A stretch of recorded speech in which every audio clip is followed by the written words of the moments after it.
Assalamu Walaikum. Hello friends, how are you? Welcome back to my another video.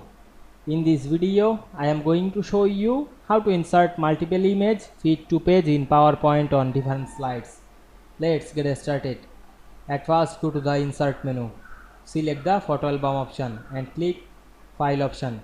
Then we can see here many images. Now I am select multiple image, press Ctrl on our keyboard. Then click insert. Wait some moment. We can see we insert 6 images. Now I am select the picture layout option and choose feed to page or slide. Now I am select the two picture. You can change the frame shape.